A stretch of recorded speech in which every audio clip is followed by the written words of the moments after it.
Of course, there are two sides to every question, so here are some American League answers. Luck. Confident. A combination of good hitting and pitching. Strange, uncharacteristic. Lucky. Cottage cheese. We're going to kill him. Cottage cheese? Well, I guess that's as good an answer as any.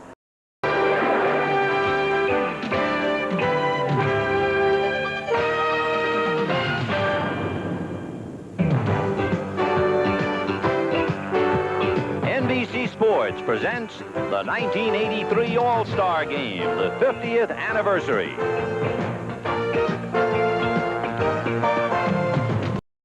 From the Kansas City Royals, outfielder Willie Wilson. And pitcher Dan Quisenberry. Representing the Milwaukee Brewers, first baseman Cecil Cooper. And outfielder Ben Oglivie. Tonight, starting at third base from the Kansas City Royals, George Brett, batting fifth. In 1933,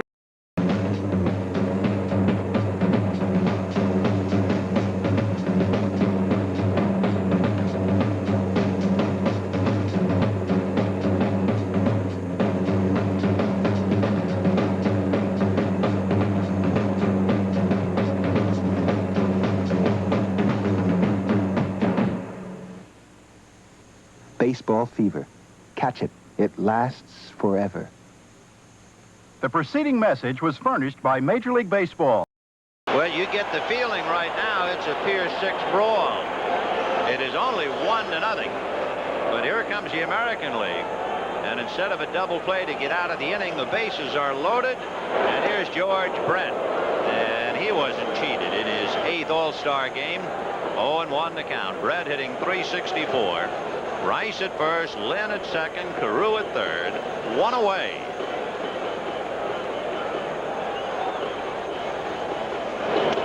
In there. Brett has a lot of interesting numbers, but he has done something that really takes your breath away. That was in 1980. He hit 24 home runs, but he only had 22 strikeouts. He was the first player since 1956 to do that. But can anyone approach that? Well, Joe DiMaggio had 7 years and finished his career with 361 home runs, 369 strikeouts.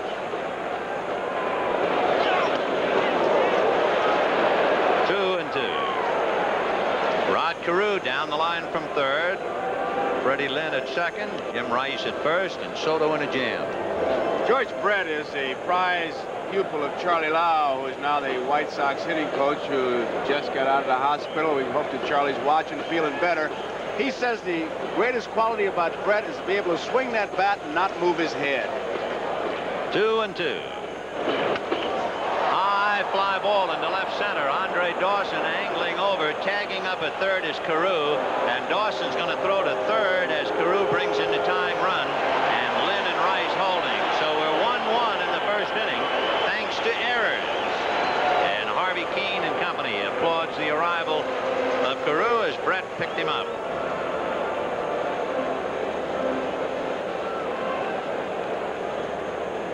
American League bench is alive. I tell you, they are sick and tired of hearing about losing. This game has been hyped so much about that losing streak, it's almost overshadowing the game itself, which borders a bit on the ridiculous, because when you really add it up, it is still an exhibition game. 2-2, the count to Mario Soto. 1-1 second inning. High chopper. Cutting across in front is Brett to get him. American League a 2-1 lead. Remember, they cashed in the error by Mike Schmidt with a scoring fly ball by Brett. Two plays here which were all-star plays. Manny Trio's ground ball, even though it was in the second inning, they picked up a base with an out with a man on second, moved him over, and then the sacrifice fly. They got the job done. There have not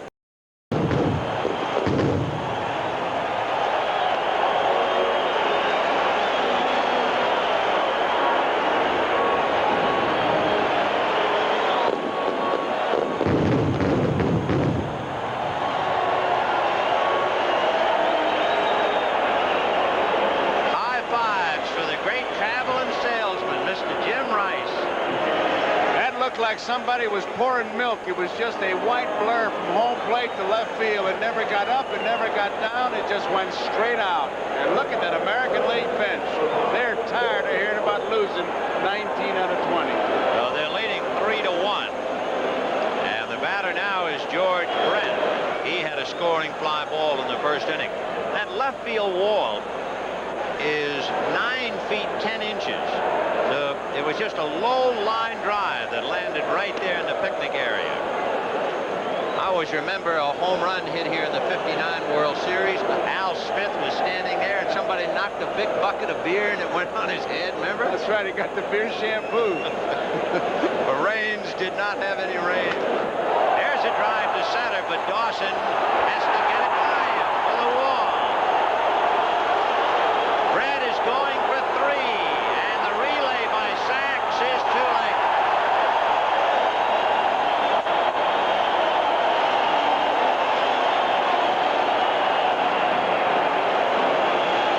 Here's a look at it. It looked like Dawson might get to it. It wasn't even close. It just sunk. It had overspin on it. And Ted Williams used to hit him like that. It just sinking all the way, and Brett has himself a 3-base hit.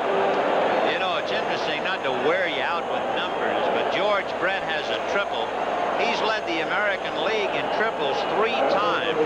The only other player to do it is the immortal Ty Cobb. So to see Brett triple, what else is new? And the batter now is Ted Simmons, and the infield halfway. And Hamaker's been lathered. Rice a home run, Brett a triple, and the count 0-1 to Simmons. 3-1 in favor of the American League. Popped it up on the right side. Sachs is calling. Tagging is Brett. And Sachs will run it back in. 1 away. All right, Big Winfield trying to pick up Brett. The infield is halfway, and the American League is leading 3-1 as George comes down the line under the guise of Joe Aldebelli. And a big chopper up the middle makes it 4-1 American League.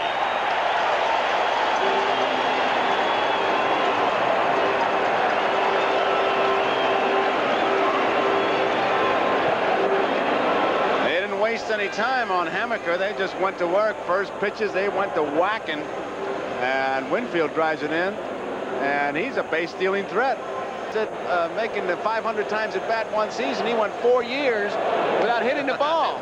And he made the All-Star team 1 year, hitting less than 200. And speaking of multiple hit games, Carew's got another one tonight. It doesn't even count. And Jim Rice beaming in the dugout. He started it all with a home run. And Freddie Lynn will be the batter. Robin Yount is at first, Rod Carew is at second, and Manny Trio is at third. 2 out. And he drives it to deep right. Back goes Murphy, away back, and there it is, the first grand slam in All-Star history.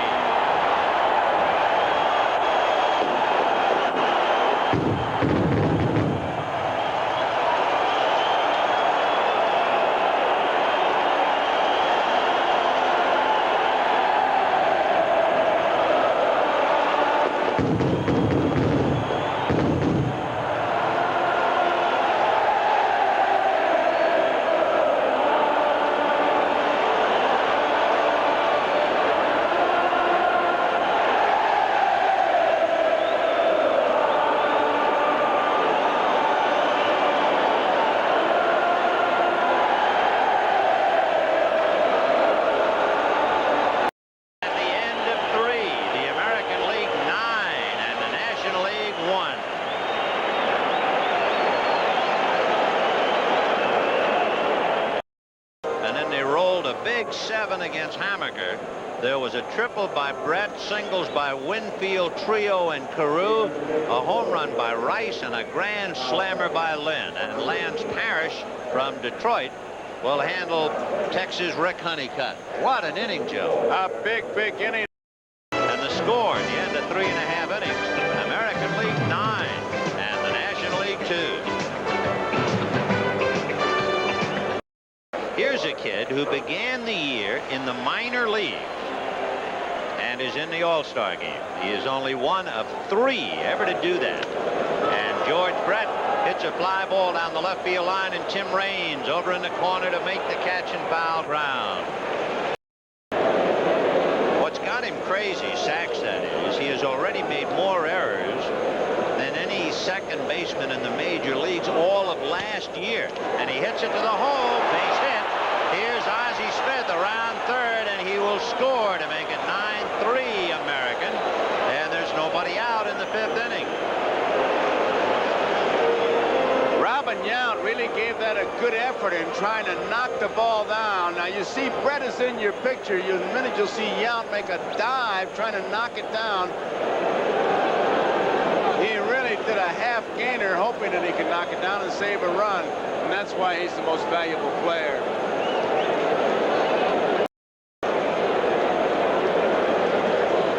Raines, one of the 2 switch hitters in the starting lineup.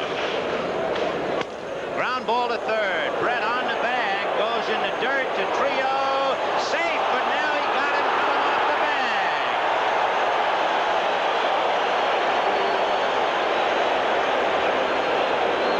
Steve Sachs umpired the play. Here it is again. Brett wisely steps on third, 1 out, makes the low throw, and watch what happens.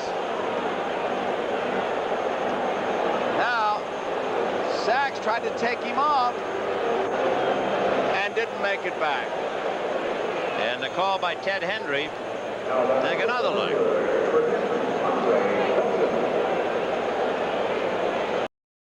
Stanley has more innings pitched than any reliever in the major leagues.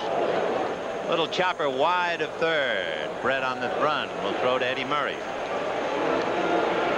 1 away. Stanley, what he should leave at the hotel, if he had to leave something, it would be his glove, but be sure to bring your bat. There's George Brett. Had a scoring fly ball, tripled and scored and flied to left. And he drives it over the roof foul, almost behind the plate.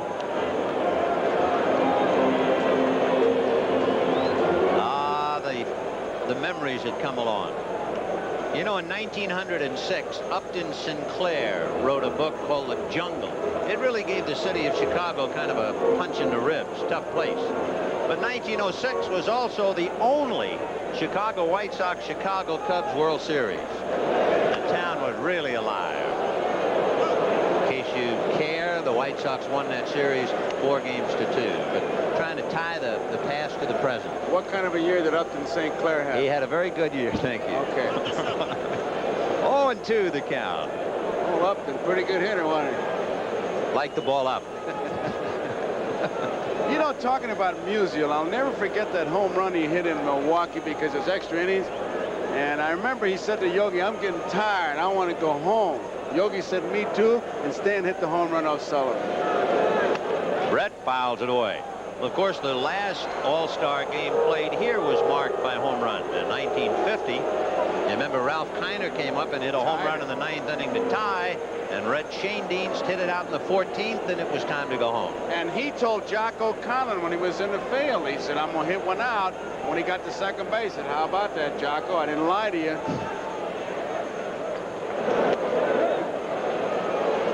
One and two the count at George Brett. Big crowd having a ball, predominantly American League fans, and they saw the American League just take the wheels off the Nationals wagon in the 3rd inning. A 7-run third. They lead 9-3.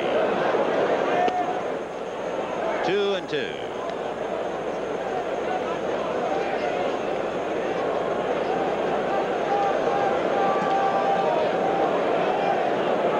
Brett, a tobacco chew. Did you chew any tobacco?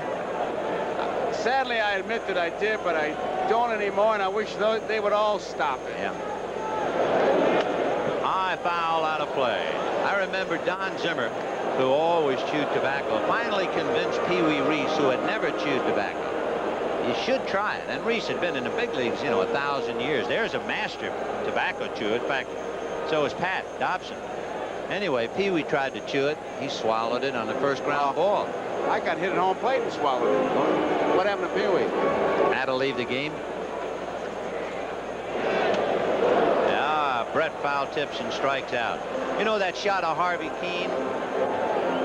If you played trivia with him, there are two things I'll remember about Harvey Keene forever.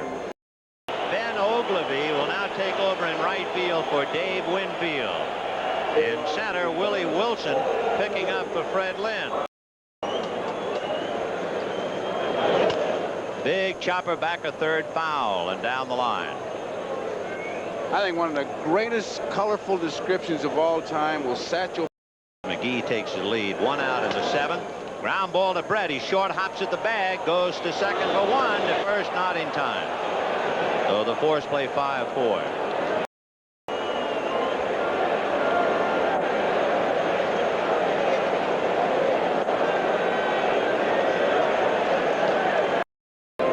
That'll bring up Willie Wilson.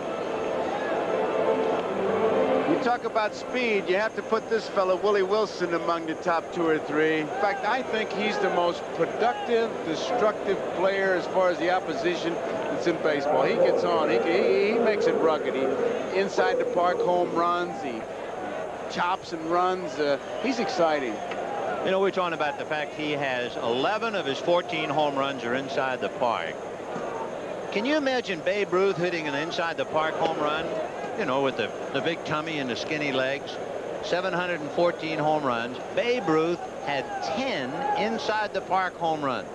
Where was he playing? In the Grand Canyon? Must have been all downhill.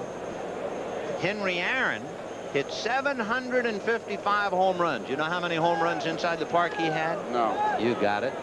No. None. Zip. Nada. And there's one drilled into the right field corner for Wilson. That gets Whitaker home. And stopping at third is Ripken. And it is 11-3 American League.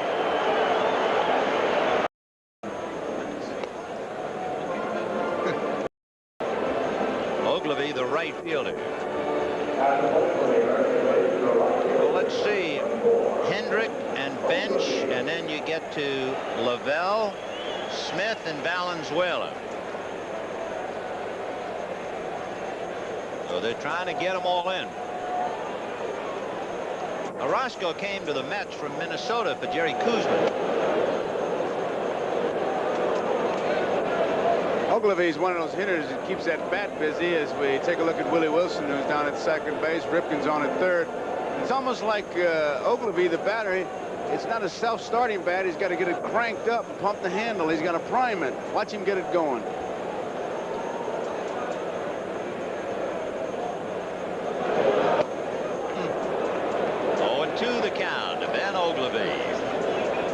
Ogilvie, you might remember, he just hit a grand slam home run Monday at Cleveland in his first at bat when they said he was going to replace Jackson with that kind of a swing.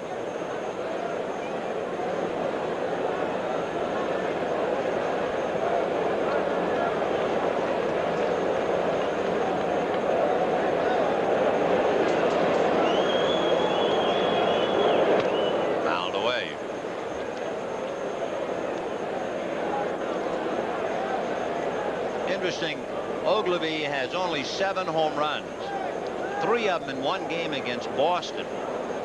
But he has three home run games in his career. That's not only the most for any active player, it's just one behind Lou Gehrig's all-time record. You wouldn't think of him as being that close to a hitter like Gehrig, but he is in that department. Johnny Mize, who's here taking in the ball game, he holds the all-time record. He had 6 3-home run games, and you see Lee Smith and Steve Rogers in the National League bullpen. Oh, I hope that Smith comes in. You'll see some smoke. He really fires the ball. 1-2. High pop fly down the right field line, curling foul. Evans over to the tarp and can't make it. Almost, but not quite. Harry Wendelstedt had a good view. Umpire. He sure is. Ogilvie got jammed, so he had to get another bat.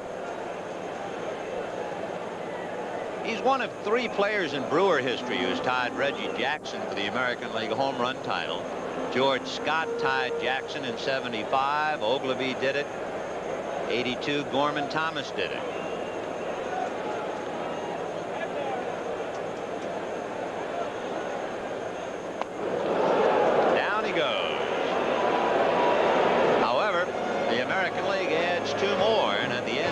1. 11 runs, 13 hits for the American, 3 runs, 7 hits for the National.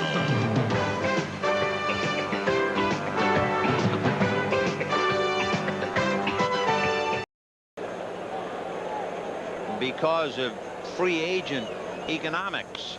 High pop fly on the left side. Brett and Ripken, and it'll be Ripken.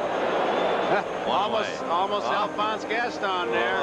I was thinking, though, that, Bench and Yastrzemski, it could be. They might be the last great players to spend their entire careers with one team.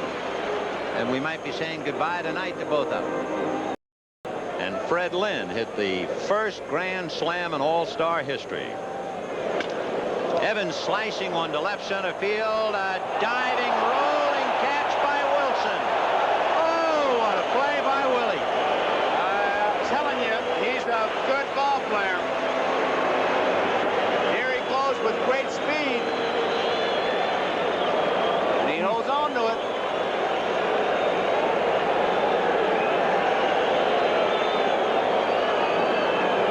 Interesting thing about that catch, she started with 2 hands. Usually the guy tries to backhand it. He's caught it 4 times now, so I guess he's got it for sure. He's got it. 2 down. Willie Wilson coming up with a defensive gem of the night, and now Pedro Guerrero. Well, we saw Willie Wilson make that sensational play. Let's turn the clock back and look at 24. Buck Willie Mays.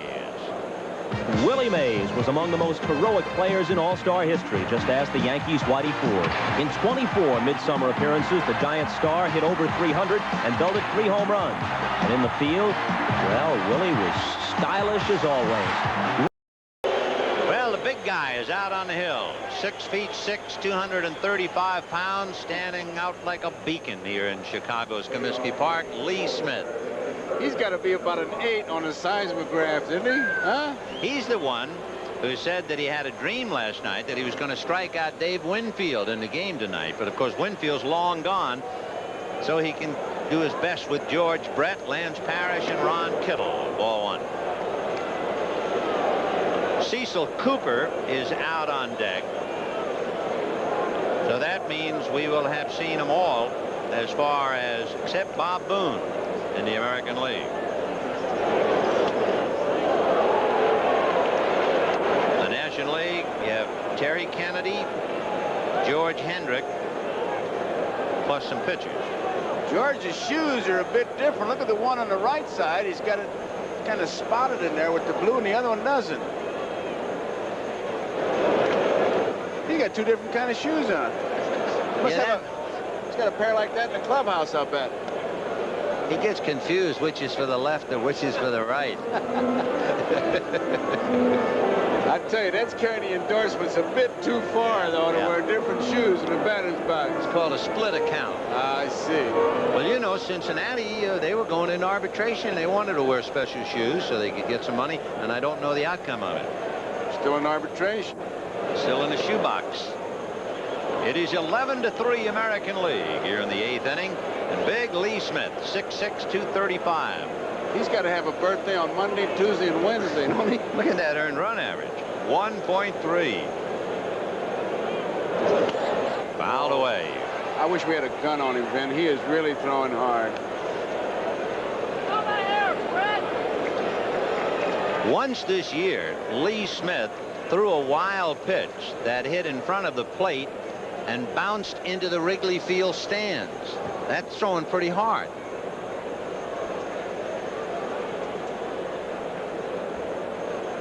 Three and two. Ground ball up the middle, but there's Hubbard, and he can't backhand it. And Brett will make a turn, go for 2. The throw in the Thon, he's in there. Boy, that's hustling. 11-3. Well, that's why you like George Brett so much. It's not just his bat. Hubbard, it looked like he was going to be able to backhand this ball. It goes under him. He just didn't get it, and he stays right with it. You see him chase it to the outfield, and he's watching to see what happens to Brett. But George, he doesn't get any help from the coach. He did it on his own. There's the slide, and he's safe. Good hustling play. They have not yet flashed whether it was a hit or an error, but apparently those two shoes helped. Come on, lefty. Come on, righty. And now here's Cecil Cooper. So only Bob Boone yet to get in there. And it will be ruled a double. A double for Brett. So George has had a double, a triple, and a scoring fly ball. And here's Coop.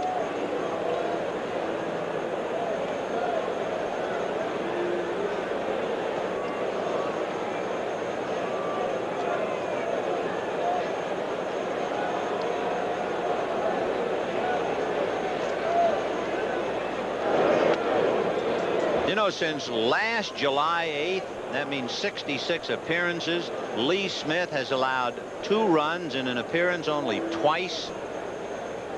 He's never allowed 3. He just will not allow that. 11-3 American League in the 8th inning.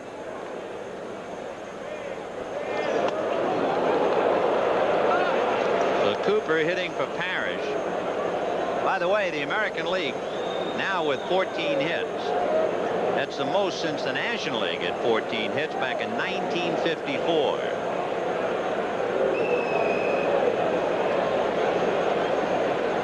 So Cooper hits for Parrish, and Bob Boone will go behind the plate, and then all of the American Leaguers will have gotten in the game, excluding pitchers. Fouled away.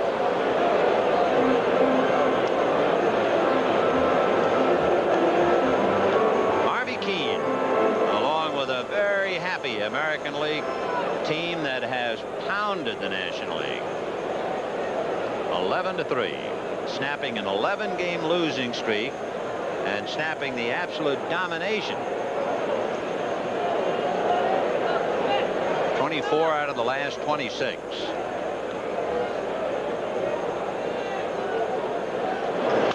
And that's line to left field, base hit.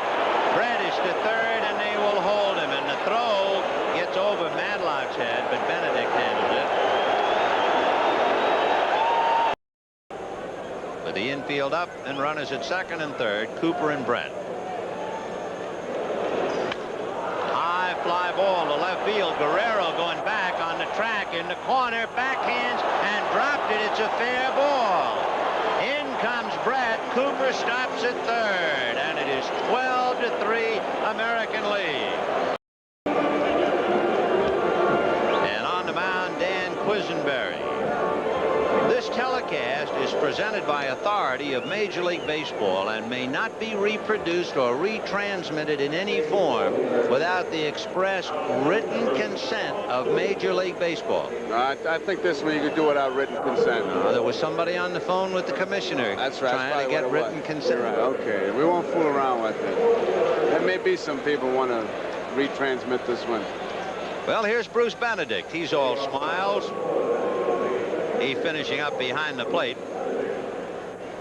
Terry Kennedy and George Hendrick are the only 2 National Leaguers other than pitchers, and all of the American Leaguers have now been in it. And there's a line drive into right field, base hit for Benedict. Kittle gets the ball back in.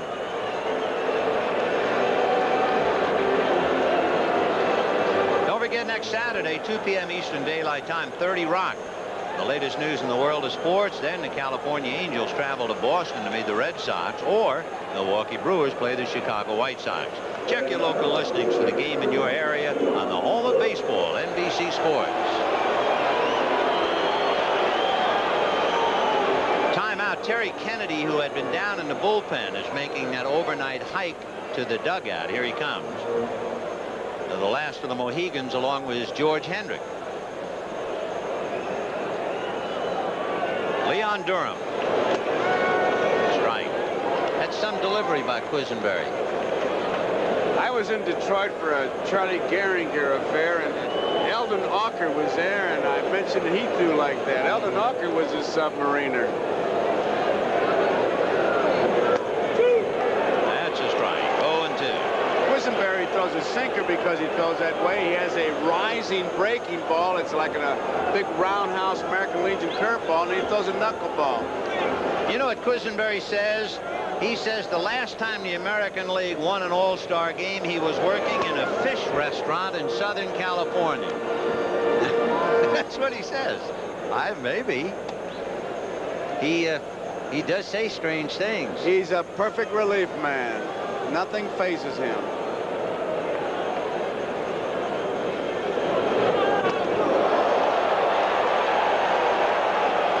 Oh, Leon Durham strikes out against Quisenberry. Wasn't that something? No wonder they have trouble hitting him. Look at this delivery. It's the knuckleball. Here it is with 2 strikes. Underhand knuckleball, and he just swung over it. And now here is Willie McGee hitting in the number 8 slot with Dickie Thon batting 9th. 1 out in the 9th. Bouncer foul. It's 13-3 American League. Friends, the 1983 All-Star Game has been brought to you by Miller High Life, the best beer for the best time of the day. Welcome to Miller Time. By Ford and your Ford dealer. Have you driven a Ford lately? By Sharp Electronics Corporation. From Sharp Minds come Sharp products. And by Gillette Atra Razor, the twin blade razor that pivots for a close, comfortable shave. High fly ball into right center field. Wilson and Kittle, and it'll be Wilson. So the National League now down to its last out, and Dickie Thon will be the batter.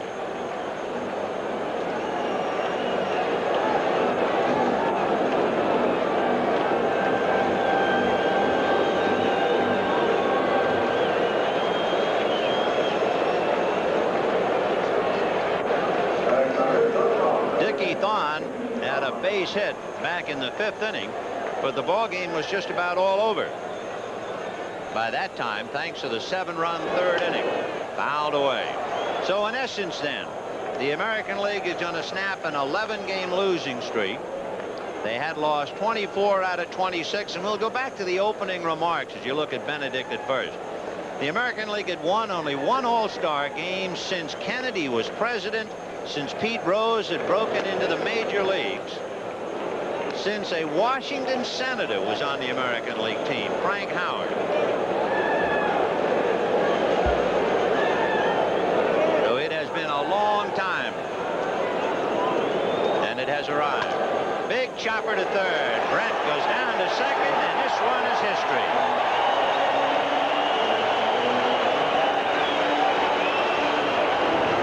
Totals again for Harvey Keene and his victorious American League team. 13 runs, 15 hits, and 2 errors. And the National League 3 runs, 8 hits, and 3 errors. And the lights of Comiskey Park, where it all began in 1933, shine a little brighter tonight because the home of the American League has come up on top. We'll be right back.